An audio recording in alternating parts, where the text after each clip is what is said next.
Hello guys, সবাই কেমন আছো? আশা করি সবাই ভালো আছো। আজকে আমি সিদ্ধ চাল দিয়ে ভুনা খিচুড়ি রান্না করব।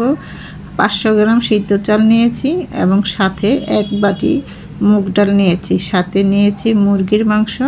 এখন আমি মুগ ডালটাকে ভেজে নেব।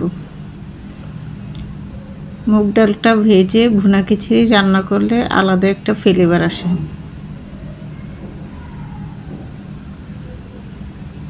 মুগ ডালটা ভাজা হয়ে গেছে, এখন আমি ঠান্ডা পানির মধ্যে দিয়ে দিব, তাহলে মুগ ডালটা এখানে ভিজে যাবে। সাথে চালটাকেও ভিজিয়ে রাখবো 10 মিনিটের জন্য। চাল আর ডালটা 10 মিনিট ভিজিয়ে রেখে দিলাম। এখন রান্নার জন্য একটা ফ্রাই প্যান বসিয়ে দিলাম। হাঁড়িতে দিয়ে দিলাম সাদা তেল আর দিয়ে দেবো গোটা মশলা, দারচিনি, এলাচ, লবঙ্গ, গোলমরিচ। হালকা একটু ভেজে নেব। দিয়ে দেব কিছু পেঁয়াজ কুচি। পেঁয়াজটাকে একসঙ্গে ভেজে নেব কিছুক্ষণ।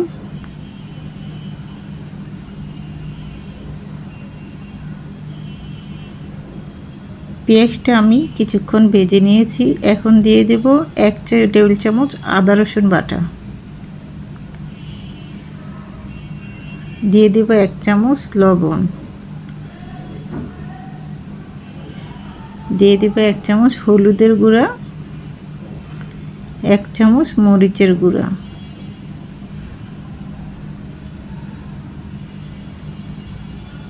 1 চামচ দিয়ে দেব ধনিয়ার গুঁড়া,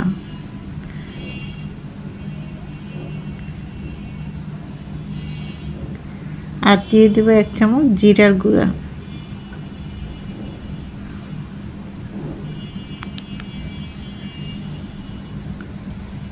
মশলাটাও এখন একসঙ্গে ভেজে নেব কিছুক্ষণ। এতে ভালো একটা ফ্লেভার আসবে এবং খাবারে অনেকটাই টেস্ট ফিরে আসবে। মশলাটা ভাজা হয়ে গেছে, এখন একটু পানি দিয়ে মশলাটাকে ভুনে নিব।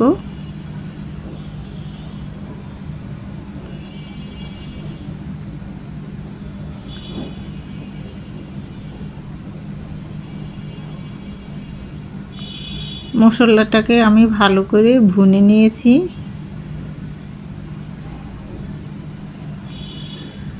এখন দিয়ে দেব চিকেনগুলি।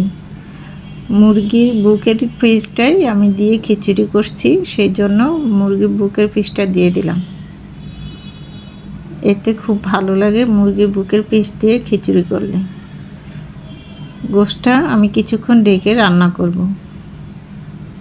কিছুক্ষণ পরে ঢাকনাটা তুলে একটু আলতো করে নেড়ে চেড়ে দিব। মুরগি গোশটা আমার ভুনা হয়ে গেছে। এখন দিয়ে দিব চাল আর ডালটা ধুয়ে নিয়েছিলাম, একসঙ্গে চাল ডালটাকে এর সঙ্গে ভেজে নিব।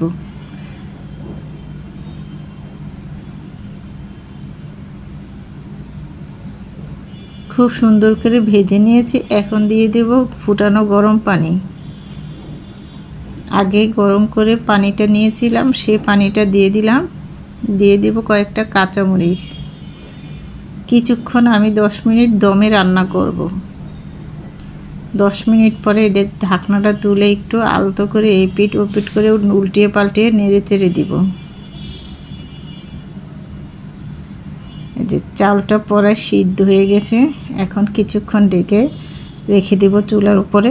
10 মিনিট পরে ঢাকনাটা তুলে আবার একটু নেড়ে চেড়ে দিব। এই যে খিচুড়িটা হয়ে গেছে, আমি নামিয়ে নিয়েছি। খুব সুন্দর ঝরঝরা হয়েছে, বোঝাই যাচ্ছে না যে এটা সিদ্ধ চালের খিচুড়ি। এখন একটা প্লেটে নিয়ে নিব, সাজিয়ে পরিবেশন করব। খুবই লোভনীয় হয়েছে, খেতে অসাধারণ মজা। আমি কিন্তু খেয়ে নিব নাগামরিচ এবং লেবু আর কাঁচা টমেটোর সালাদ দিয়ে।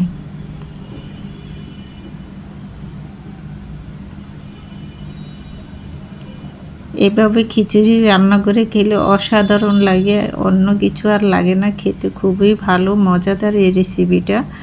আমার এই রেসিপিটা যদি ভালো লেগে থাকে আমার ইউটিউব চ্যানেলে লাইক এবং লাল বাটনটা টিপ দিয়ে আমার সঙ্গে থাকবেন, তাহলে নিত্য নতুন রেসিপিগুলি আপনাদের কাছে পৌঁছে যাবে।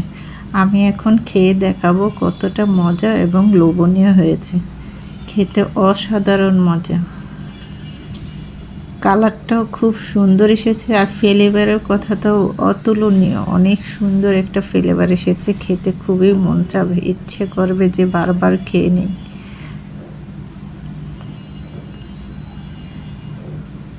আমার রেসিপিটা যদি ভালো লেগে থাকে আমার ইউটিউব চ্যানেলে লাইক এবং লাল বাটনটা টিপ দিয়ে আমার সঙ্গে থাকবেন। নিত্য নতুন রেসিপিগুলি আপনাদের কাছে পৌঁছে যাবে। আমার ইউটিউব চ্যানেলের নাম আবারও বললাম কিচেন স্টোরি বাংলা। আল্লাহ হাফেজ।